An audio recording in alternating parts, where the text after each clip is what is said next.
RTN 시청자 여러분 안녕하십니까? 전 국민이 행복한 부자가 되는 그날까지 매일 일신우일신하는 유재덕입니다. 지피지기 백전불태라는 말이 있습니다. 다들 알고 계시죠? 적을 알고 나를 알면 100번 싸워도 위태롭지 않다는 말인데요. 재테크도 아마 마찬가지일 겁니다. 현재 내 가정의 정확한 재무 상황과 현금 흐름을 모르고 재테크의 원칙을 무시한 채 금융상품을 가입하고 부동산을 매입한다면 맨날 패할 텐데요. 오늘도 시청자분들이 스스로 지피지기할 수 있도록 도움을 드리는 재테크 1번지 시작하도록 하겠습니다. 제 옆에는 저와 함께 진행을 해줄 정상욱 소장님 나와 계십니다. 인사하시죠. 네. 재테크 1번지 시청자 여러분 안녕하십니까? 오늘부터 새롭게 인사드리는 한국재무관리연구소 정상욱 소장입니다. 유재덕 소장님과 제가 함께하는 재테크 1번지 화요일 시간 앞으로 많은 기대 부탁드리며 지금 시작하겠습니다. 네, 인사 잘 들었고요. 네. 많이 기대가 됩니다. 시작에 앞서 재테크 상담을 받고 싶으신 분들은요. 전화로 신청을 해주시면 되는데요. 문의 전화는 02-797-8100번으로 전화 주시면 됩니다.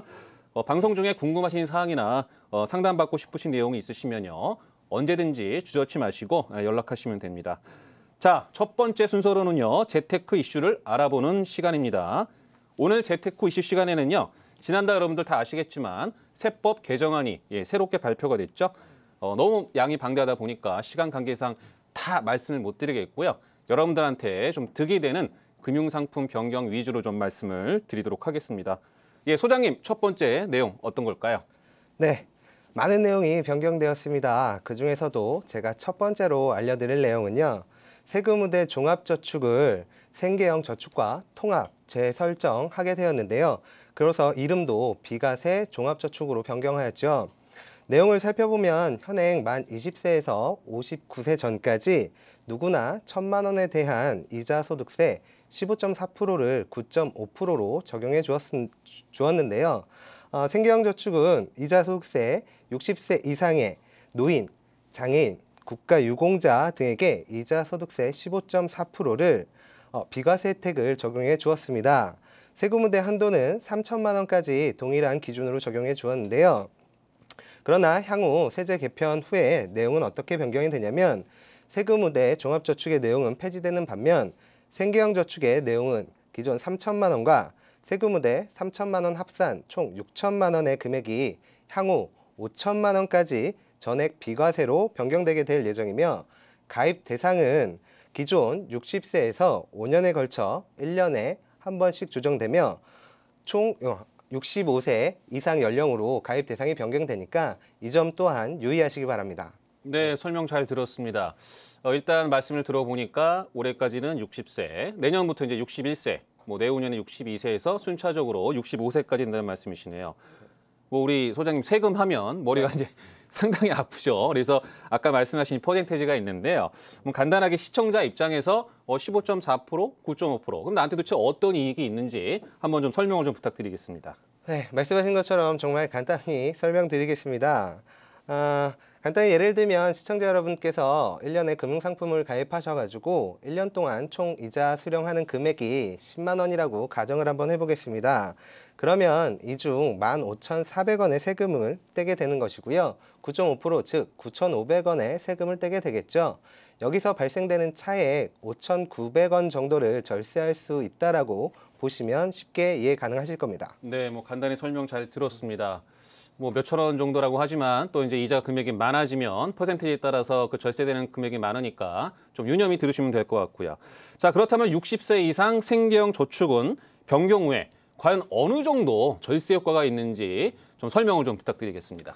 네, 준비된 화면을 보면서 제가 간단하게 설명을 드리겠습니다. 3,000만 원의 생계형 저축을 한다면 현행과 개정 후 절세 효과는 없다고 보시면 될 것 같습니다. 다만 생계형 저축과 세금우대 저축의 한도를 풀로 채우신다면 개정 후 약 39,000원 정도를 절세할 수 있다고 보시면 될 것 같습니다. 네, 이 도표를 보니까 정말 개정 전후에 대한 어떤 효과가 분명히 나와 있네요. 저금리 시대이기 때문에 그 금액이 그렇게 크지는 않겠지만 또 금리가 어떻게 변동될지 모르니까 그런 거 잘 활용하시면 좋을 것 같고요. 자, 말씀하신 세금의 종합저축 폐지. 예, 사실 저도 슬프긴 합니다만 어떻게 보면은 뭐 증세라고 할 수가 있겠죠. 어떤 고령화 추세와 복지 비용의 어떤 소요. 우리나라가 이제 선진국화 되는데 당연히 복지 비용도 들어가겠죠. 그래서 긍정적인 면도 있지만 나름대로의 약간의 부정적인 내용도 있을 것 같은데 우리 소장님 생각이 어떠신지 또 궁금한데 좀 말씀 좀 해주시죠. 네. 고령화 추세에 따라서 생계형 저축의 비과세 금액이 증액된 점은 매우 긍정적이라고 보여집니다. 다만 세금우대 저축의 한도가 폐지된 게 좀 아쉬움으로 남는데요. 정부는 올해 안에 가입하는 세금우대 저축에 한해서는 기존 현행법을 그대로 유지시켜줄 예정이니까요. 혹시나 시청하고 계신 시청자 여러분께서 세금우대 저축에 가입이 안 되셨다면 올해 안에 꼭 세금우대 저축을 가입하시는 것을 제가 권장드리겠습니다. 네, 저도 가입을 해야 될 것 같습니다. 자, 그렇다면 이 세금우대 종합저축에 좀 정리를 하자면요. 가입이 안 된 20세 이상인 분들은요. 1,000만 원을 반드시 이제 올해 안에 가입하라는 말씀이시고 또 이제 60세 이상인 분들은 우선적으로 생계형 비과세 저축을 3,000만 원, 비과세니까 그리고 세금우대 저축 한도 3,000만 원이 올해까지 살아있기 때문에 올해 말까지 이제 가입을 하라는 말씀인 것 같고요. 물론 뭐 예적금 금리가 지금 뭐 2, 3%밖에 안 돼서 저금리니까 뭐 어떻게 될지 모르는 분들 많은데요. 사실 우리 절세 혜택이다 그러면은 은행의 예적금만 많이들 생각하십니다. 하지만은 채권형 펀드라든지 또는 뭐 ELS들도요. 그런 혜택을 충분히 받을 수 있으니까 활용하시면 좋을 것 같고요. 혹시 뭐 부모님 명의를 좀 활용하셔서 우리 시청자분들 중에 하실 분들은 좀 하시되 부모님과 좀 신뢰관계가 명확하셔야 되겠죠. 내년에 이게 돈 달라고 그러는데 부모님께서 이거 왜 나한테 달라고 그러냐 이렇게 하시면 안 되니까 그런 부분들 꼭 유념하시고요. 자, 두 번째 내용 어떤 것들이 있습니까? 네, 두 번째 내용 살펴보겠습니다. 두 번째 내용은 주택 청약 종합저축의 소득공제가 확대되었죠. 현재 연간 납입액 120만 원 한도로 총 납입 금액의 40%를 소득공제를 해주었습니다. 그러나 향후 세제 법안이 변경이 되면 자격 요건에 연봉 7천만 원 이하로 신설하여 연간 납입액의 240만 원 한도로 상향 조정하게 됩니다. 다만 기가입자 중 연봉이 7천만 원 이상인 기존 가입자에 한해서는 2017년까지 현행법을 그대로 유지시켜 주니까요. 소득공제 하실 때 이 점 유의하셔가지고 활용하신다면 조금 더 효과적인 내용을 받아보실 수 있겠습니다. 네, 주택청약종합저축 2009년 5월 달에 이제 새로 생겨서 여러 가지 이제 많은 반향을 일으켰죠. 뭐 사실 7천만 원 이상 받는 근로자들이 이제 많지는 않겠지만 어쨌든 간에 그 이하라면은 되게 이제 다 반가운 소식인 것 같습니다. 무주택 세대주 근로자 중에 총급여 7천만 원 초과자는 말씀하신 거 들어보니까 올해까지 주택청약저축 가입을 하는 것이 유리하다. 그리고 7천만 원 이하인 분들은요. 올해까지 납입 금액 한도가 120만 원. 내년부터는 이제 240만 원이 되시니까 내년 1월 1일 이후부터 청약 저축 금액을 좀 늘리는 것이 유리하다는 말씀인 것 같은데요. 여러분들 다 알다시피 납입 금액의 40% 소득공제 해줍니다. 현행 120만 원 넣으면 48만 원 이제 소득공제 해주는 거죠. 240만 원이면 96만 원 소득공제 해주는 거니까 보통 일반 근로소득자의 뭐 15% 세율 구간에 계신 분들이면 거의 한 10만 원 내외 정도는 또 소득공제가 가능하시니까 정말 효과가 있을 것 같습니다. 다음 내용 또 알려주시죠. 네. 세 번째 변경된 내용을 살펴보겠습니다. 세 번째로 변경된 내용은 재형저축의 부활 이후로 많은 이슈가 되었었죠. 반면 서민층의 재형저축 요건이 매우 완화가 되었는데요. 과거 저축의 붐을 이끌었던 재형저축의 부활은 많은 이들로 기대감을 불러일으켰던 것 같습니다. 부활 초기 선풍적인 인기였던 재형저축의 부활은 현재 그 인기가 조금 시들어진 게 사실인 것 같은데요. 정부는 이에 의무 가입 기간을 7년에서 3년으로 조정하였는데요. 다만 총 급여액의 2,500만 원 이하 근로자 또는 1,600만 원 이하의 사업자에 한해서 적용이 된다는 점 반드시 유의하셨으면 좋겠고요. 아무래도 기간이 짧아졌으니까 이 점 잘 참조하셔가지고 활용하신다면 매우 긍정적인 저축 상품이 될 수 있을 것 같습니다. 네, 재형저축 가입 요건 설명 잘 들었습니다. 사실 과거에 이제 비과세 요건이 7년이었기 때문에 중간에 뭐 집도 사야 되고 애도 낳아야 되고 깨야 되는 경우들이 많았기 때문에 처음에야 뭐 인기가 있었지만 좀 시들해졌었죠. 사실 뭐 서민층에 해당하는 분들이라면 의무 가입 기간이 무려 4년이나 줄었습니다. 완화되었기 때문에 지금보다는 내년 1월 1일 이후부터 가입하는 것이 유리하겠고요. 그리고 또 내년 가입분까지에 대해서는 비과세 혜택을 준다고 하니까요. 이런 해당 사항이 없으신 서민층 이외의 분들도 어떤 금융소득을 비과세 좀 피해 가시려면요. 비과세는 아니죠. 혜택을 누리기 위해서는 적어도 내년까지는 꼭 가입을 하시면 좋을 것 같습니다.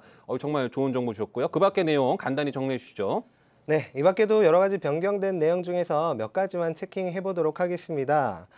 퇴직연금의 납입 한도가 현행 연금저축과 퇴직연금 합산 400만 원에서요. 연금저축 400만 원, 퇴직연금 300만 원, 합산 최대 700만 원으로 변경 추가 확대되었고요. 증여공제 한도 또한 10년 합산 현행 3천만 원에서 5천만 원으로 증액이 되었죠.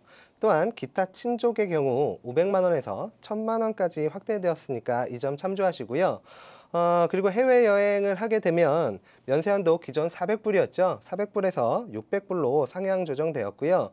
자진신고에 한해서는 산출세액 30%까지 그 공제를 해주니까 이 점 또한 참조하시고요. 30%의 최대 한도는 15만 원까지라는 거 기억해 두시기 바랍니다. 네, 너무나 좋은 정보를 주셔서 저도 참조를 해야 되겠는데요. 사실 여기서 이제 퇴직연금 300만 원 추가 공제는요, 직장인들에게 정말 희소식이 아닐까 생각이 드는데 요즘 이제 퇴직연금 도입들이 많이 돼서 개인적으로 내가 추가 불입을 하시게 되면 300만 원은 더 소득 공제가 가능하다는 얘기고요.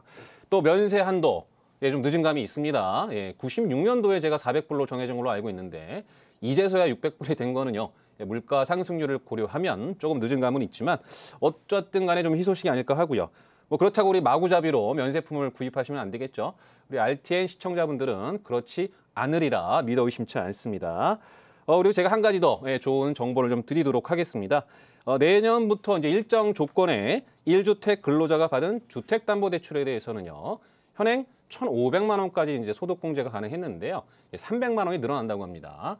이것도 희소식이 될 것 같은데요. 혹시라도 올해 연말 정도에 집을 구입하실 계획이 있으시다면요. 내년 1월 1일 이후에 대출을 받으시면 무려 300만 원 정도의 소득공제가 더 가능하다고 하니까 그런 사항들 좀 유념하시면 좋을 것 같습니다. 자, 오늘 재테크 이슈 시간에 쉼없이 달려왔는데요. 우리 정상욱 소장님과 함께한 변경된 세법 개정안 중에 핵심 내용을 알아보는 시간이었습니다. 우리 소장님과 함께한 세법 개정안 관련 재테크 이슈는 여기까지입니다. 네, 여러분은 현재 생방송 재테크 1번지를 시청하고 계십니다. 더 자세한 사항이 궁금하시거나 개별 상담을 원하시면 바로 연락 주시기 바랍니다. 02-797-8100번입니다. 자, 이번 순서는 재테크 유머니 시간이죠. 실제로 재무상담을 신청하셔서 상담을 받으셨던 사례를 공유하는 시간이고요. 이와 비슷한 고민을 갖고 계신 시청자 여러분들께 솔루션을 준비해드리고 이 내용을 함께 풀어보는 시간이기도 합니다. 오늘 재테크 유머니 시간은 유재덕 소장님께서 준비해 주셨는데요. 시작 첫부터 요소는 매우 기대가 되는 시간입니다. 선생님, 오늘 상담 사례는 어떤 내용인지 지금부터 시작해 주시죠.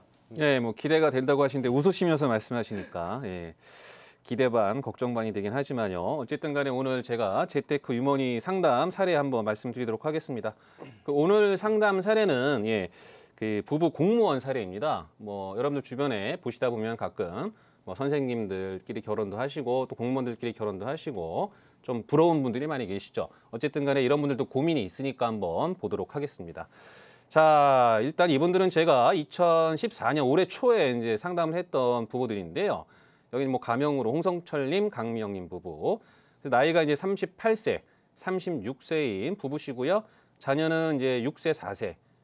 다행인지 불행인지 모르겠지만 두 분 다 이제 따님이십니다. 이 두 분들의 이제 고민 사항이 뭐냐 봤더니 현재 이제 여태까지 결혼하고 나서 7년 차인데 부부 소득을 따로 관리하고 있다고 하더라고요. 내 집 마련이 걱정돼서 그런지 도대체 돈 관리 어떻게 현명해야 되는지 문의를 주셨고요. 자, 두 번째는 말씀드린 대로 현재 전세에서 이제 내 집 마련을 해야 되겠다라는 이제 고민을 하세요. 그래서 이제 적정한 시기와 또 적절한 대출 금액은 어떻게 가져가야 되는지. 자, 세 번째로는 무분별하게 가입한 금융상품. 제가 상담을 해보니까 그렇게 무분별하지는 않았지만 어쨌든 간에 그 가입한 금융상품, 보장성 보험 이런 것들이 있겠죠. 거기에 대한 이제 고민들 이제 해결해 드렸고요. 마지막으로는 다들 고민하시죠. 이제 자녀가 이제 초등학교 들어가니까 이거 사교육비도 걱정되고 또 이제 노후자금. 물론 두 분 공무원이니까 큰 걱정은 없지만 도대체 내가 얼마 정도의 노후자금이 있으면 해결될지에 대한 고민을 하시니까요. 네 가지를 이제 중점적으로 해서 좀 안내를 드리도록 하겠습니다. 자, 그 다음 장 보도록 하겠습니다. 자, 제대로 이제 상담을 해드리기 위해서는요, 이분들의 이제 재무 성적표를 좀 봐야 됩니다. 결혼 전에는 뭐 어땠는지 모르겠지만 결혼하고 나서 현재 어떤 자산과 부채 현황을 먼저 점검을 해보면 이분들이 과연 어떤 재무적으로 성적표를 잘 이루었는지 볼 수가 있는데요. 자, 자산부터 보도록 하겠습니다. 전세금 2억 원, 예, 현재 그 화정에 거주하고 계시는데요. 그다음에 채권형 정기 예적금이 한 2천만 원 되시고요. 그다음에 펀드를 뭐 위시로 한 주식형 자산이 한 2천만 원. 예, 연금 자산. 이분들 아마 연금 자산은 그 소득 공개되는 상품들을 예, 직장 들어가시면서 가입을 하신 것 같아요. 그래서 4천만 원 내에 대해서 총 합계가 약 한 2억 8천만 원 정도 자산이시고요. 부채는 일단 깨끗합니다. 담보대출 있을 수가 없고 그 신용대출이 한 5천만 원 있네요. 전세금이 아마 이제 상향 조정이 돼서 아마 이제 공무원들한테 우대해주는 그런 신용대출을 5천만 원 갖고 있습니다. 뭐 간단히 보면은 순자산, 즉 자산에서 부채를 뺀 자산이 2억 3천만 원 정도 되시고요. 자산 대비 부채 비율은 뭐 18%이기 때문에 그렇게 뭐 위험한 사항은 아니다. 그래서 재무 성적표 7년간의 결혼 생활 동안 순자산이 2억 3천이다. 예, 이 정도면은 뭐 무난하지 않을까라고 일단 평가를 하고 있고요. 자, 그다음 보도록 하겠습니다. 두 번째는 현재 수익과 지출 요약인데요. 예, 여기 죄송합니다. 여기 이름이 좀 잘못 나왔네요. 여기 이제 홍성철님과 우리 강미영님의 연간 월소득이죠. 예, 월소득이 평균 한 250만 원, 300만 원 더해서 한 550만 원 되시고요. 자, 월 지출 중에 좀 유념하기로 보는 거는요. 없어지는 동 소비성 지출이 한 400만 원 나와 계시네요. 그다음에 돈이 모이는 것들 또는 대출 상환이 한 165만 원 정도. 총 비율로 보면 한 71%가 돈 쓰는 거고요. 한 30%에 가까운 것들이 미래를 위해서 이제 돈을 모으고 계시네요. 자, 그래서 뭐 이분들의 어떤 건전성이라고 그럴까, 현금 흐름이요. 저축 비율이 그래도 30% 가까이 되니까 사실 뭐 맞벌이를 하면은 적어도 50%는 저축을 하는 말이 있지만은요. 자녀 2명인 점을 감안한다면 이분들 결코 그렇게 많이 쓰는 것 같지는 않습니다. 하지만 새어나가는 돈이 분명히 있기 때문에 그걸 이제 제가 잡아드리기로 했고요. 두 번째로 볼 거는 이제 이분들 같은 경우는 공무원이니까 연간 비정기 소득이 있습니다. 그래서 남편분이 한 500만 원 정도, 이제 부인분이 한 300만 원 정도에서 한 800만 원 정도의 이제 그 연간 비정기 소득이 있고요. 그다음에 이제 이분들이 이제 결혼하셨다 보니까 명절이나 경조사 또 휴가도 가야 되고 또 차도 이제 몰고 다니시니까 이런 세금 등을 다 포함하면은 한 500만 원 정도 이제 쓰고 계십니다. 그래서 연간 비정기출과 어떤 소득을 비교해 보면 또 매년 300만 원 정도는 잉여 자금이 이제 생기는 그런 가정이라고 일단 먼저 판단을 하고 각각의 고민들에 대해서 어떻게 이제 풀어드리는지 좀 보도록 하겠습니다. 네. 사연의 자산 현황과 월 현금 흐름 정도를 좀 살펴봤는데요. 유소영님이 평가한 이 가정의 재무 현황 별점이 좀 궁금하네요. 바로 확인 한번 해보도록 하겠습니다. 네, 누르도록 하겠습니다. 자, 이분들의 별점은요, 예, 별 3개입니다. 뭐 100점 만점에 60점, 한 70점 정도 되시는 분들인데요. 뭐 그렇게 이제 별 3개를 드린 이유, 예, 간단히 말씀드리겠습니다. 제가 앞서 서두에도 말씀을 드렸지만은 재무 성적표가 30대 중후반 우리나라 이제 가계 평균의 어떤 자산을 봤을 때 그분들보다 좀 어느 정도는 더 많이 모으신 것 같고요. 두 번째로는 이제 현금 흐름을 좀 판단해서인데요. 현금흐름을 봤을 때 그렇게 과다하게 많이 쓰고 있구나라고 하는 부분들을 그렇게 이제 보지 못했습니다. 물론 이제 조금씩 정리를 하면서 제가 손을 좀 잡아드렸지만은 그 30% 가까운 어떤 저축 여력을 보인다라는 거는요. 나름대로 이제 뭐 우리나라 중산층 가형 치고는 훌륭했기 때문에 제가 별 4개를 줄까 3개를 줄까 고민하다 좀 변동사항이 있었기 때문에 3개만 줬습니다. 자, 그러면 이제 본격적으로 재테크 고민 해결 어떻게 할지 각각 저한테 문의드린 내용들을 좀 짚어보면서 말씀을 좀 드리도록 하겠습니다. 사실 뭐 맞벌이 부부 하시고 공무원이시니까 특별히 내가 이제 일을 그만두지 않는 이상은 이분들 정년까지는 계속 가겠죠. 근데 이제 와서 이제 돈 관리가 어떻게 해야 될지 궁금하셨습니다. 이제 가장 중요한 이유는 이제 돈 관리를 따로 했던 거죠. 그래서 제가 이제 상담은 부부 상담을 받겠다고 제가 해서 두 분을 모시고 상담을 해드렸는데요. 그러니까 이분들 같은 경우 이제 가장 큰 문제가 뭐였냐면은 너무 무사안일주의였어요. 뭐 두 분 다 공무원이다 보니까 미래에 대한 고민이 별로 없었던 거죠. 하지만 이제 내 집이라는 것들이 이제 생기다 보니까 아이들이 또 이제 초등학교 들어갈 시점이 되니까 고민이 된 거죠. 그래서 이분들 만나서 재무적인 목표를 먼저 제가 설정을 해드렸습니다. 과연 나의 미래에 돈이 들어가는 것들은 어느 시기에 얼마만큼의 돈이 들어갈지에 대한 고민을 전혀 안 하고 계셨더라고요. 그래서 자, 그런 것들을 설정을 해드렸더니 그제서야 이제 각자 돈 관리했던 것들에 대해서 이제 우리가 같이 관리를 해야겠구나라는 필요성에 대해서 느끼게 된 거죠. 자, 두 번째, 여기 제가 부부 상담 꼭 해드렸습니다. 자, 두 번째는 이제 목적에 맞게 통장을 분류했는데요. 이분들이 이제 생각하시는 목적들, 재무 목표가 있겠죠? 그래서 현금 흐름을 자동화하는 시스템, 제가 이제 좀 구체적으로 말씀을 드릴 겁니다. 자, 이런 것들을 안내해서 지출 통제라기보다는 이제 관리를 좀 해드린 거죠. 그러니까 새어나가는 돈, 나도 모르게 새어나가는 돈을 좀 관리를 해드려서 월 저축 여력을 좀 높여드렸는데요. 간단하게 이제 급여 통장은 용돈 통장 이렇게 나눠드리고요. 또 이제 연간 비정기 지출, 아까 이분들은 연간 비정기 지출이 한 500만 원 내에 됐죠. 연간 비정기 소득은 한 800만 원. 그래서 그거는 그렇게 관리하라고 제가 안내를 드렸고요. 이제 마지막으로 이제 우리가 저축과 이제 연금 통장. 그래서 뭐 웃긴 얘기지만 여러분들 뭐 4개의 통장이라는 얘기를 많이 들었죠. 그래서 급여 통장을 나의 이제 고정 지출 관리하는 통장, 용돈 통장은 나의 이제 변동 지출 관리하는 통장. 그다음에 연간 비정 지출은 우리가 보통 뭐 저수지 통장이다, 비상기비 자금 통장이다. 많이들 들어보셨죠? 마지막으로 이제 우리가 해야 될 뭐 저축이나 연금 관련된 또 자녀 교육 자금 관련된 그런 통장들을 마련해야 된다는 거고요. 그다음에 이제 더 중요한 얘기인데요. 이 부부들은 여태까지 돈에 대한 얘기를 서로 꺼려했어요. 왜? 돈 얘기만 나오면 막 싸우고 막 그랬거든요. 그래서 제가 이제 이런 제안을 드렸죠.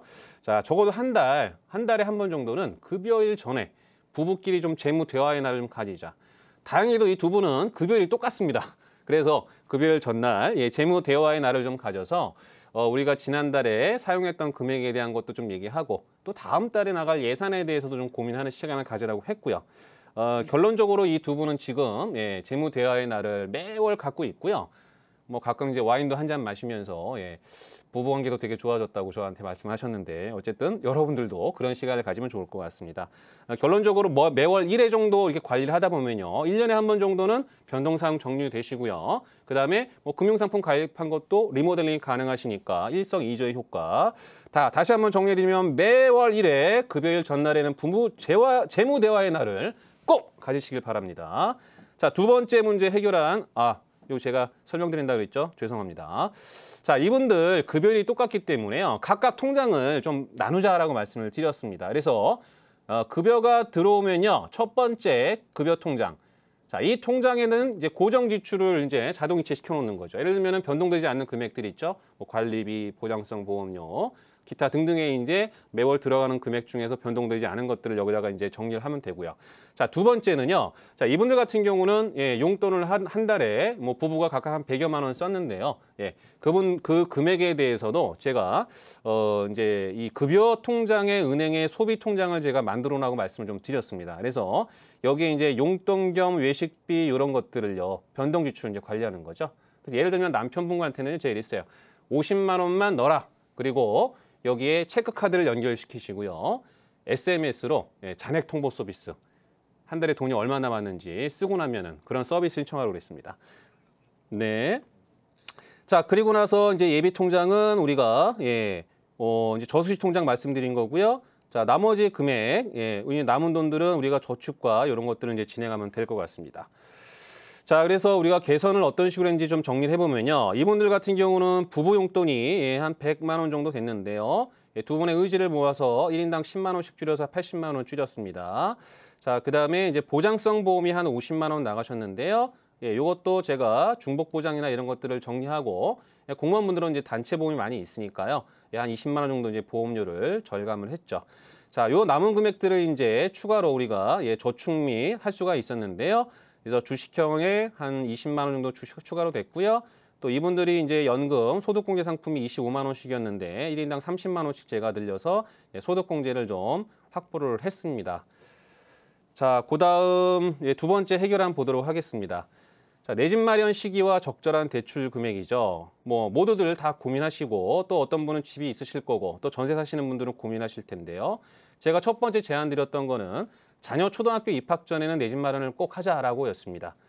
이분 같은 경우는 첫째 자녀가 이제 6세이다 보니까 좀 있으면 이제 초등학교 들어가는데요. 초등학교 들어가서 이제 전세 왔다 갔다 이사하고 나면은 자녀한테도 여러 가지 안 좋은 사항들이 생길 수가 있기 때문에 그 초등학교 이전으로 제가 좀 말씀을 드렸고요. 자, 그래서 이제 올해 가을 정도에 내 집 마련을 좀 하시기로 했고요. 두 번째로는 자, 직주 근접. 이분들은 운이 좋게도 서울 근처에 있는 경찰서에 다들 근무를 하시기 때문에요. 그다음에 자녀 학군을 고려한 32평 아파트 정도를 제가 선정해 드렸고요. 뭐 마지막으로 이제 대출이죠. 결국은 이제 론 투 밸류, 즉 집값 대비 대출의 비중이 그리고 DTI 소득 대비 그 대출 원리금 상환 금액이죠. 한 30% 이내에서 이제 결정을 하게 만들었습니다. 마지막으로 이제 이분들은 대출 상환에 대한 계획을 좀 세우도록 제가 좀 정리를 드려서 두 번째를 좀 정리를 해드렸고요. 자, 세 번째 무분별하게 가입한 금융상품. 뭐 무분별하진 않았지만 두 분이 그렇게 생각을 하셨었죠. 그래서 첫 번째 수익률보다는 재무 목표를 먼저 이제 세우시고 거기에 맞는 금융상품을 선택하시는 게 좀 좋으실 것 같고요. 그다음에 이제 현재 가입한 금융상품 이런 것들을 집 마련 시기에 맞게 리모델링을 해드렸습니다. 그래서 정기 예적금이 뭐 한 2년, 3년 이상 되신 것들이 많았었는데요. 어차피 올해나 내년 봄쯤에 내 집 마련을 하시기로 하셨기 때문에 그 정리를 해서 안정하게 CMA와 채권 펀드에다가 투입을 해드렸고요. 그다음에 세 번째는 현금 흐름 자동화 시스템, 아까 말씀드린 그런 시스템을 통해서 월 잉여 자금을 한 30만 원 내에 추가 확보했고요. 마지막으로 이제 올 가을, 그다음에 내년 봄 이내에 내 집 마련을 하고 이제 재 목표를 다시 이제 세워서 금융 상품을 또 제대로 가입하기로 했습니다. 이분들 같은 경우는 제가 다음 달쯤에 집 보러 같이 다니기로 했거든요. 자, 세 번째 해결해드렸고요. 자, 마지막으로 이제 해결안이죠. 자녀 관련된 자금하고 노후 자금에 대해서 이제 고민들을 많이 하셨는데요. 자녀 자금은 간단하게 자녀 자금 3총사로 설명드리겠습니다. 맨 먼저 해야 될 거는 이제 주택 청약 종합 통장인데요. 20세 미만도 이제는 가입이 가능한 거 다들 알고 계시죠. 그래서 주택 청약 종합 통장을 가입을 시켜 주시면요. 자녀분들이 나중에 보금자리 주택에 청약할 수 있는 기회가 남들보다 훨씬 유리한 위치에 있으니까 가입을 꼭 해주시라고 말씀을 드렸고요. 자, 두 번째로는 이제 적립식 펀드, 가능한 이제 정기 예적금으로 또는 저축성 보험으로 자녀들 학자금이나 미래를 준비하시는 분 계시는데요. 수익률 고려하면은 너무 안 좋죠. 그래서 물가 상승률을 극복하기 위해서 적립식 펀드 안내해드렸고요. 세 번째로는 요즘 뭐 많이들 가입도 하시고 고민들 많이 하시는 보험 중에 하나인데 어린이 변액 유니버셜 보험이 있습니다. 그러니까 우리나라 이제 아까 우리가 증세 때문에 이제 세금 많이 걷는다고 했죠. 비과세 상품이 이제 없어질 가능성이 많기 때문에 가능한 소액으로 좀 가입을 해 놓으시고요. 추가 납입이 가능하십니다. 추가 납입은 수수료가 이제 거의 안 들어가는 부분이 있으니까 그 세 가지로 준비를 해주시면은 좋을 것 같고요. 자, 두 번째는 노후자금. 뭐 이분들이야 이제 연금저축보험으로 준비도 하시고 또 이제 부부 공무원이다 보시니까 제가 보기에는 매월 연금 예상액이 두 분 합하시면 400만 원 이상 나오십니다. 그러니까 연금저축보험을 가능한 기대 수익률이 좋은 연금펀드로 좀 계약 이전을 안내해드려서 마지막으로 또 이렇게 네 번째 고민안 해결해드렸습니다. 네, 마지막으로 상담 후 포트폴리오 제안한 것까지 정리 부탁드리겠습니다. 네. 자, 상담 후 포트폴리오 제안은요. 일단은 현재 하고 계시는 정기적금들, 정기적금 20만 원 낮춰드렸고 좀 채권 펀드를 통해서 수익률 좀 감안했고요. 또 이제 이건 자유적립식이기 때문에 나중에 내가 원할 때 환매가 이제 언제든지 가능하겠죠. 또 이제 현재 적립펀드 30만 원 하시는 거를 좀 펀드를 배당융주라든지 가치주 펀드로 좀 변경을 시켜드렸고요. 그러니까 자녀 관련된 펀드를 1인당 한 10만 원씩 넣어서 20만 원 추가로 넣습니다. 그다음에 이제 연금 펀드 각각 25만 원 하시던 거 30만 원 넣게 해서요. 소득공제 가능한 이제 풀로 받게 해드렸고요. 그래서 기존에 150만 원 저축하던 금액을 180만 원으로 저축액을 좀 늘려드렸고 지금은 불편함 없이 이렇게 잘 하고 계십니다. 네. 실제로 유재덕 소장님의 그 상담 사례 살펴봤는데요. 이번 상담을 통해서 고객분께서 실질적으로 많은 도움을 받으셨을 것 같습니다. 유사님 그렇죠? 네, 맞습니다. 도움 많이 받았고요. 앞으로도 더 많은 도움을 드리도록 했습니다. 네. 근데 여기서 잠깐 제가 개인적인 궁금사항이 한 가지 있는데요. 아까 고객분한테 한 달에 한 번 재무적인 그 대화를 꼭 하라고 권장해 주셨잖아요. 네네. 혹시 유 소장님도 한 달에 한 번 재무적인 대화를 사모님과 하고 계신지 궁금하네요. 네, 저도 제가 직접 하고 있고요. 저도 이제 와인 한 잔 마시면서 하고 있고, 그래서 부부 관계도 되게 좋습니다. 네, 좀 얼굴이 좀 빨개졌네요. 죄송합니다. 네. 네. 그 화요일 재테크 유머니 시간은 여기까지 해서 마무리하도록 하겠습니다. 어떠셨습니까? 시청자 여러분들께서도 이와 같은 상황 비슷하시거나 혹은 혼자 해결하시기 어려운 사항들이 있으면 주저하지 마시고 전화 주시기 바랍니다.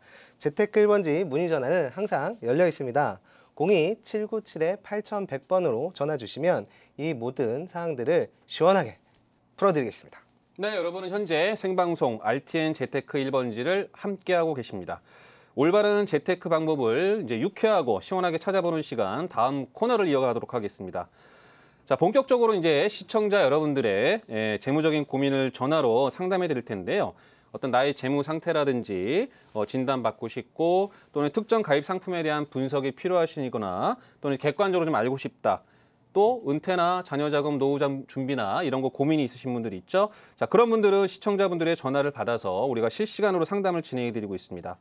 자, 그럼 본격적으로 전화 주신 시청자분과 전화 연결을 해보도록 하겠습니다. 첫 번째 전화 우리 정 소장님께서 받아보겠습니다. 네, 첫 번째 전화는 제가 받아보도록 하겠습니다. 여보세요? 여보세요? 여보세요? 네, 여보세요? 아, 네, 안녕하세요. 어디에 사는 누구신지, 그리고 또 어떤 부분이 궁금하셔서 전화 주셨는지 간단하게 소개 부탁드리겠습니다. 네, 안녕하세요. 저는 안양에 사는 34세 주부입니다. 네, 제가 직장 생활을 하다 보니까 결혼이 좀 늦어졌는데요. 다행히 네. 바로 임신이 돼서 지금 한 20주 정도 되었거든요. 아, 네네네. 네, 그러다 보니 태아보험의 권유를 많이 받게 되더라고요. 네. 그래서 가입을 꼭 해야 되는지 어쩐지 싶어서 필요한가요, 꼭? 네, 다시 한번 임신 진심으로 축하드리겠습니다. 저 또한 뭐 결혼하고 5년 만에 정말 힘들게 아이를 출산을 하게 되었는데요. 네. 당시 태아보험 가입할 때 저와 제 와이프가 그 여러 가지 고민을 했던 것을 오늘 그냥 있는 그대로 좀 설명을 좀 드리도록 하겠습니다. 네. 태아보험을 많이 좀 그 가입을 권장 받으셨다고 하셨는데 가장 기억에 남는 게 있다면 어떤 것일까요? 일단은 생명보험도 가입해야 되고 실비도 같이 가입을 해야 된다고 하더라고요. 네. 그리고 또 바로 가입하면 푸짐한 경품도 준다고. 아, 그러셨어요? 네. 혹 시청자분 그 경품에 혹하신 건 아니시죠? 아, 사실 좀 혹하긴 하죠. 그래도 아, 공짜로 그러셨어요? 준다는데. 네, 간단하게 정리해서 말씀드리면 태아보험의 가입은 22주 안에 하는 것이 맞다고 저는 생각을 합니다. 그 이유는 네. 20주 정도가 되면요. 태아의 그 정밀 검사를 하게 되는데요. 물론 시청자분 그 자녀분 그럴 일은 없겠지만 그때 뭐 약간의 이상이 발생이 된다라고 하면 태아보험의 가입이 약간 제한이 될 수 있습니다. 두 번째로 그 시기에 마찬가지 산모에게도 그 당뇨 검사를 하게 되는데요. 마찬가지 문제가 발생이 되게 되면 태아보험의 가입 제한이 있을 수 있으니까 반드시 20주에서 22주 안에 가입해 주시는 것이 좋겠고요. 마지막으로 그 순수 소멸성과 만기 환급형의 보험 상품을 선택할 수 있는데요. 네. 가능하시면 만기 환급형보다 순수 소멸성으로 선택을 해 주시는 것이 좋겠고요. 그 이유는 100세 만기 상품인데 100년 후에 그 만기 환급금이 자녀분들한테 도움이 될까요? 간단하게 생각을 해보면 물가 상승률과 화폐 가치만 따져보셔도 답이 나오겠죠. 그렇기 때문에 만기 환급형보다는 순수 소멸성으로 준비해 주시는 게 훨씬 더 유리하다라고 보시면 되겠습니다. 아, 그래요? 네. 그런데 권유받은 내용에 네. 금액이 조금 천차만별이더라고요. 네네네. 뭐 내용은 잘 모르겠지만 10만 원이 뭐 훌쩍 넘는 그런 보험 상품도 있더라고요. 네. 그래서 어떻게 요즘 엄마들은 대부분 이렇게 가입한다는데 어떤 기준으로 가입을 해야 되나요? 네, 제가 매번 느끼지만 보장성 보험은 코에 걸면 코걸이인 것 같고요. 귀에 걸면 귀걸이인 것 같습니다.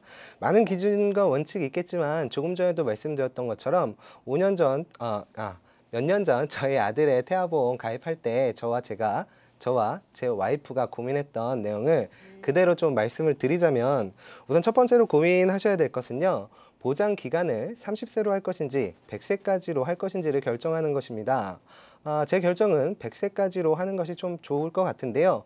그 이유는 실손보험의 특성상 크게 아프거나 다치는 경우에 다음 보험을 가입하거나 갱신을 할 때 가입이 좀 제한되는 경우가 있습니다. 그래서 보험료의 금액이 크게 차이가 나지 않는다라면 100세까지 순수 소멸성으로 해주시는 것이 좋을 것 같습니다. 네, 소장님 말씀 들어보니 그래야 될 것 같은데요. 네. 그럼 100세까지 하면 보험료가 좀 비싸지 않나요? 보험료의 차이는 조금 있을 것 같은데요. 오늘 준비된 시간이 생방송이다 보니까 시간간에 약간 제약이 좀 있을 수 있습니다. 네. 전화 주신 시청자분께는 제가 방송 후에 따로 연락을 드려서 바로 더 자세한 상담 제가 해드릴 수 있도록 할 테니까요. 네. 전화 끊지 마시고 메모 네. 남겨주시면 제가 방송 후에 조금 더 자세한 설명 드리도록 하겠습니다. 네. 오늘 전화 주셔서 너무 감사하고요. 말씀드렸던 것처럼 생방송이다 보니 좀 제한된 시간 죄송하게 생각되고요. 방송 후에 제가 바로 연락 다시 드리도록 하겠습니다.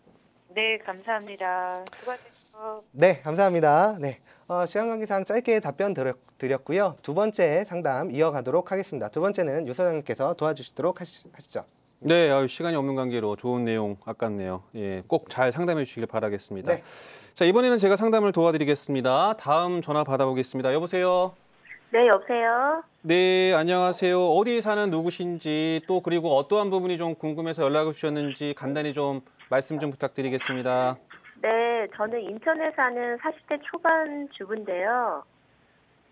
네, 제 고민이 남편 수입은 한 400만 원 정도 생활하고 있는데 매월 카드값이 좀 많이 나가요. 한 180만 원에서 200만 원 정도 나가는데 알고 계시니까 자녀가- 다행이시네, 그래도. 예. 네, 자녀가 둘이라 좀 교육비도 그렇고 카드값이 좀 늘어나고 있어서 지금 현재 마이너스 통장이 한 2천만 원 정도 있거든요. 네, 이게 저축은 힘들고 마이너스 대출만 없어도 좀 살 것 같은데 방법이 있을까요? 네, 뭐 제가 보기엔 방법을 알고 전화 주신 것 같은데요. 대부분이 이렇습니다. 이렇게 저축을 못 하시고 마이너스 통장 있으신 분들이 이제 맞벌이 하시다가 외벌이가 돼서 급작스럽게 이제 생활비 부담이 되신 분들이 계시고 또는 뭐 알게 모르게 이제 대부분 뭐 보장성 보험료가 좀 많이 나가시는 경우들이 많은데 혹시 보장성 보험료가 한 달에 어느 정도 나가시나요? 한 달에 한 60만 원 정도 내고 있거든요. 아, 그러시구나. 일단 지금까지 말해주신 내용을 좀 간단히 정리해보면요. 지금 수입 대비 지출이 지금 많은 상황이다. 그리고 마이너스 통장을 좀 쓰고 계시고 있고, 그다음에 자녀들이 이제 계속 이제 성장하시면 또 지출은 이제 늘어나실 텐데, 좀 안타깝긴 한데요. 일단 보험증권 아까 이제 60만 원 나가신다고 했는데요. 지금 이제 보험을 제가 분석해드리기 좀 어렵겠지만은 일단 적성성을 평가할 때 금액 대비는 좀 많이 나가시는 것 같으세요. 좀 과도하다고 생각하는데 어떠십니까? 아, 그런가요? 주변에 그 추천받아서 한두 개 가입하다 보니까 좀 꽤나 되는 것 같아요. 네, 일단 뭐 요즘 뭐 홈쇼핑에도 많이 나오고 우리나라 사람들 이제 보험 가입가의 전쟁을 치르고 있는 것 같은데요. 일단 제 생각에는 4인 가족의 어떤 보험료로 봤을 땐 60만 원이 좀 많으신 건 같습니다. 일단 제가 추천드리는 거는 보험 가입 금액이 외벌이 기준으로 보면 한 소득의 적게는 5%로 많아봤자 한 10% 이상 이제 넘어가면은 좀 이제 저는 이제 과다하다고 주로 말씀을 드리는데요. 일단 현 지금 시청자 전화로 이제 고민해 주신 분은 제가 보기에는 지금 재무 상황이 별로 안 좋은 상황에서 일단 1차적으로 해야 될 것들은 제가 뭐 생활비나 이런 것들을 어떻게 쓰는지는 모르겠지만 이게 보장성 보험 같은 경우는 만약에 중복 보장되는 것들이 있다면 좀 그런 것들을 좀 정리하셔서 가정 재무에 좀 도움이 되는 그런 형태로 좀 하시는 게 좋을 것 같고요. 일단 뭐 시간 관계상 전화 상담 끝나고 나서 간단하게 제가 이제 연락처 알려주시면요, 좀 뭐 보험에 대한 보장 분석을 통해서 좀 이렇게 합리적으로 리모델링 하는 걸 좀 알려드리도록 하겠습니다. 괜찮으시겠죠? 보험료 줄이면은 마이너스가 좀 줄일 수 있을까요? 네, 일단 뭐 보험료 줄인다고 마이너스를 줄이는 건 아니고요. 일단 배우자분하고 전화 주신 분께서 함께 꼭 노력을 하셔야만 됩니다. 뭐 대부분이 뭐 줄여라 그러면 가능하겠냐라고 했지만은 가정의 어떤 지출 관리가 되게 이제 필요한 시점인데요. 가능한 이제 신용카드 뭐 여태까지 뭐 익숙하셨겠지만은 그 신용카드 쓰는 걸 좀 절제하시고 그다음에 이제 마이너스 통장 같은 경우는 이제 상환을 하려고 노력을 좀 하셔야 되겠죠. 대부분 사람들이 뭐 카드 비용 나오면은 이렇게 내가 많이 썼나라고 다들 이제 놀라시는 경우들이 많은데 일단은 통장을 좀 분리하시고 예산을 정해놓고 그 예산 안에서 이제 체크 카드를 쓰는 그런 방법으로 좀 바꾸시는 걸 좀 권유드리겠습니다. 쉽지 않네요. 좀 복잡할 것 같은데 통장 분리 꼭 해야 되나요? 예, 아마 시청자분 제가 이제 서두에 이제 상담 사례 말씀드린 그 통장 나누는 방법에 대해서 이제 말씀을 좀 드렸는데요. 일단 간단히만 더 설명을 드리면요. 예, 첫 번째 통장은요. 급여 통장, 즉 남편의 급여 통장분에서 고정적으로 나가는 금액만 거기에 자동이체 해놓고요. 두 번째는 이제 남편분이나 본인의 어떤 개인적인 용돈 통장 같은 것들이 있으면요. 용돈을 쓰는 것들을 통장을 따로 만드셔서요. 그거를 가능한 한 이제 체크카드로 좀 활용하시는 게 좋을 것 같고요. 그다음에 이제 연간 비정기적으로 나가시는 돈들이 많이 있을 겁니다. 이제 그러다 보니까 마이너스 통장이 이제 생기시고 그런 이유가 있을 텐데요. 혹시 그 남편분 어제 상여금이나 이런 명절 때 돈 받는 그런 것들이 좀 있으시죠? 네, 좀 매년 좀 차이는 있는데 있거든요. 아, 그렇죠. 이제 그런 것들을 좀 받았을 때 제가 앞서 말씀드린 그런 것들이 좀 정리가 되신다면 예, 마이너스 통장도 뭐 그런 것들로 좀 상환을 좀 하시면 좋을 것 같고요. 그다음에 이제 매년 비정기적으로 이제 쓰는 돈들이 의외로 많습니다. 제가 보기에 시청자분도 한 뭐 400에서 한 500만 원은 쓰실 것 같은데요. 뭐 이제 명절 때라든지 부모님 생신 이럴 때 나가는 비용들을요. 가능한 한 이제 남편분의 상여금을 좀 받아서 어디 쓰지 마시고 예, 꽁돈이라고 해서 이제 다른 이제 뭐 냉장고가 삐그덕거리고 TV가 잘 안 나오는 경우들이 많아서 대부분 그런 상여금들은 가전제품이나 또 남편분은 또 뭐 외상값 가는 데 쓰는 경우들이 많은데요. 자, 그런 것들은 가능한 한 연간 비정기 지출을 좀 활용하시는데 쓰시는 게 좋을 것 같습니다. 일단 시간 관계상 제가 자세한 설명을 못 드리는 게 좀 안타깝긴 하지만요. 뭐 제가 말씀드린 내용을 조금 이해하시고 혹시 뭐 우리 시청자분이 배우자분하고 뭐 의지가 있다면 제가 같이 만나 뵙고 예, 이제 세세하게 어떤 현금 흐름이나 이런 걸 좀 뜯어보고요. 좀 개선시킬 수 있는 부분을 제가 도움을 드릴 수 있을 것 같은데 어떻게 좀 같이 만나면 배우자분하고 좀 노력이 가능하실 것 같으세요? 아, 추가적으로 상담이 가능하신가요? 네, 가능합니다. 제가 그러면- 저희 이제 알려드린 전화로 연락을 주시면 가능하니까요. 네. 예. 그러면 다음에 좀 부탁을 좀 드려야 될 것 같으네요. 네, 어떻게 좀 도움이 되셨나요? 네, 감사합니다, 너무. 아이고, 아닙니다. 하여튼간에 이렇게 전화해 주셔서 감사하고요. 네. 예, 앞으로 이제 남편분하고 그런 분들은 좀 잘 정리하시고 시간 내서 같이 한번 제가 상담을 드리는 시간을 갖도록 하겠습니다. 자, 일단 더 많은 고민 향후 상담 제가 해드리겠고요. 전화 주셔서 감사합니다. 네, 고맙습니다. 네, 두 번째 전화 유소장님께서 받아주셨는데요. 유소장님도 그 현재 지금 사모님과 이런 재무적인 대화 아까 매월 한 번씩 하고 계신다라고 말씀해 주셨는데요. 네네. 똑같은 노력 같이 하고 계시죠? 네, 뭐 이거는 뭐 얘기해봤자 의미가 없는 거고요. 제가 일을 하기 위해서는 제가 몸소 이제 실천해야 되기 때문에 제가 지금까지 말씀드린 내용들이 있죠. 뭐 통장 분리라든지 뭐 체크카드 사용 이런 것들은 제가 다 실천을 하고 있고 또 그만큼 이제 효과를 보고 있습니다. 그런 면에서는 걱정을 좀 안 하셔도 될 것 같습니다. 자, 일단 재테크 이제 그 상담 시간은 좀 지나갔고요. 오늘 이제 뭐 얼마 시간이 안 남았는데 간단하게 우리 이제 재테크 그 이슈 시간에 설명한 내용들 우리 소장님이 간단히 정리해 주시고 마치도록 하겠습니다. 네, 시간 관계상 그 앞에 말씀드렸던 내용 간단히만 정리해드리고 오늘 시간 마무리하도록 하겠습니다. 준비된 화면 함께 보시면서 설명드리겠습니다. 생계형저축의 비과세 한도가 현행 3천만 원에서 5천만 원으로 추가 확대되었으니까 이 점 반드시 좀 기억을 해주셨으면 좋겠고요. 말씀드렸듯이 그 고령자 가입 연령이 현행 60세에서 2019년까지 65세로 상향 조정되니까 이 또한 참조하시면 좋을 것 같습니다. 주택 청약 종합저축의 소득공제 대상 납입 한도가요. 현행 120만 원에서 연 240만 원으로 증액됐다는 점도 제가 말씀을 드렸고요. 마지막으로 재형저축의 의무 기간도 몇 가지 제한 사항들이 있긴 하지만 7년에서 3년으로 조정되었다라고 보시면 좋겠습니다. 자, 오늘 그 유재덕 소장님과 함께 한 시간 정말 정신없이 달려오다 보니까 벌써 마무리 좀 해야 되는 시간이 있었는데요. 시청자 여러분 많은 도움이 좀 되셨습니까? 이렇게 해서 오늘 재테크 상담은 여기서 이제 서서히 마무리를 좀 지어야 될 것 같은데요. 유재덕 소장님과 제가 준비한 시간 어떠셨나요?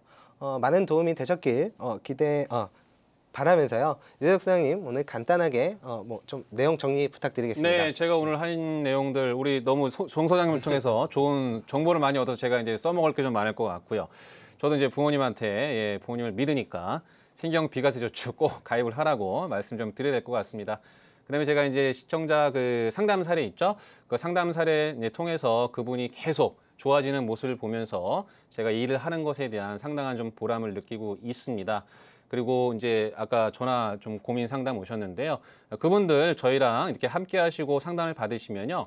분명히 길이 열리고 그다음에 해결 방법이 있습니다. 그러니까 우리 시청자분들 다음 시간에는 우리가 더 많은 분들과 좀 재테크 상담을 할 수 있도록 많은 준비와 이제 노력을 더 하겠습니다. 현명한 재테크는 선택이 아니라 이제 필수라고 할 수가 있습니다. 재테크 시장을 바라보는 어떤 해안이 필요하겠고요. 또 끊임없이 관련 정보를 수집하는 그런 노력이 없이는 재테크 성공 어렵습니다. 저희가 재테크 성공하는 데 많은 도움을 좀 드리도록 하겠습니다. 재테크 1번지 오늘 준비한 내용은 일단 여기까지입니다. 좀 아쉽더라도 이해해 주시고요. 다음 방송에도 새로운 내용으로 찾아뵙도록 하겠습니다. 궁금하신 사항이나 상담을 원하실 경우에는요. 전화 02-797-8100번 연락 주시면 되고요. 또는 시청자 게시판 rtn.co.kr을 활용해 주셔도 좋습니다. 네, 수고하셨습니다. 그럼 2주 후에는 오늘보다 더 알찬 정보로 찾아뵙겠습니다. 시청자 여러분, 감사합니다. 감사합니다.